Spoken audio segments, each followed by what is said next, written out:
जाने सूर्य ग्रह आपकी कुंडली में किस घर में बैठा है। सूर्य ग्रह को मनाने के लिए हर कुंडली में है अलग अलग उपाय। सूर्य को प्रतिष्ठा और सफलता का कारक ग्रह माना जाता है। ज्योतिष शास्त्र के अनुसार अन्य ग्रहों के साथ इसका कुछ ऐसी युतियां हैं जो अगर किसी भी कुंडली में हो तो वह व्यक्ति को खास बनाता है। ऐसे लोगों को हमेशा ही सफलता, धन वैभव, सामाजिक मान सम्मान और पद प्रतिष्ठा मिलती है। सूर्य का प्रभाव। हालांकि कुंडली के कुछ भाव ऐसे भी हैं जहां सूर्य का होना हानिकारक होता है। आगे हम आपको बता रहे हैं किस प्रकार कुंडली में सूर्य का होना आपको भाग्यशाली बनाता है या आपके लिए दुर्भाग्य लेकर आता है। चतुर्थ भाव का सूर्य। कुछ बेहद भाग्यशाली कुंडलियों में होता है ऐसा शुभ फलदायी सूर्य। आगे हम सूर्य के अन्य भावों की चर्चा करेंगे, लेकिन सबसे पहले हम उस चतुर्थ भाव की बात कर रहे हैं जो अगर जातक की कुंडली में हो समझे कि वह दुनिया के कुछ सबसे भाग्यशाली लोगों में है। जिस भी जातक की कुंडली के चतुर्थ भाव में सूर्य होता है, ऐसा व्यक्ति हमेशा ही अपने परिवार के अन्य सदस्यों से हटकर कार्य करता है।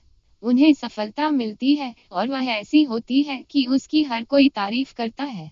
हालांकि इसमें एक बात यह भी जुड़ी हुई होती है कि इन्हें घर पर रहते हुए या पैतृक जगहों पर बहुत कम ही सफलता मिलती है। ज्यादातर इन्हें अपने घर से दूर रहना पड़ता है और घर से दूर ही इन्हें सफलता भी मिलती है। ऐसे लोगों को शुरुआती जीवन में कुछ कठिनाइयां मिल सकती हैं, लेकिन एक बार सफल होने के बाद इन्हें पीछे मुड़कर देखने की जरूरत नहीं होती। अपनी मुश्किलें कम करने के लिए भिखारियों को भोजन कराना इनके लिए लाभप्रद होता है। इसके अलावा अंधे लोगों को 43 दिनों तक लगातार भरपेट भोजन कराना भी इनकी परेशानियां कम करता है। गले में तांबे का सिक्का धारण करना इनके जीवन में सूर्य के कुप्रभावों को कम कर इसके अच्छे प्रभावों को बढ़ाता है। छठे भाव का सूर्य। कुंडली में छठे भाव का सूर्य व्यक्ति को अजात शत्रु बनाता है। ऐसे व्यक्तियों को अपने शत्रु से मिली बाधाओं पर हमेशा विजय मिलती है और एक प्रकार से ये अपने शत्रुओं से सुरक्षित रहते हैं। लेकिन यही भाव उसके मातृपक्ष या मामा के लिए अच्छा नहीं होता।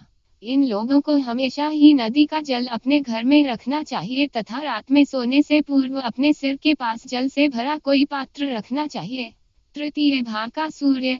इस भाव का सूर्य व्यक्ति को पूरी तरह अपने कमाए हुए धन का स्वामी बनाता है, यानी ये पूरी तरह से सेल्फ मेड इंसान होते हैं। दूसरों पर जुल्म होते देखकर भी अगर ये चुप रहे तो इनके जीवन में सूर्य के अच्छे प्रभाव कम हो जाते हैं और ये गरीबी का शिकार भी हो जाते हैं। इन्हें भूलकर भी बड़े बुजुर्गों का अनादर नहीं करना चाहिए। प्रथम भाव में सूर्य। किसी भी जातक की कुंडली में इस भाव का सूर्य उसे दानी और सत्यप्रिय बनाता है।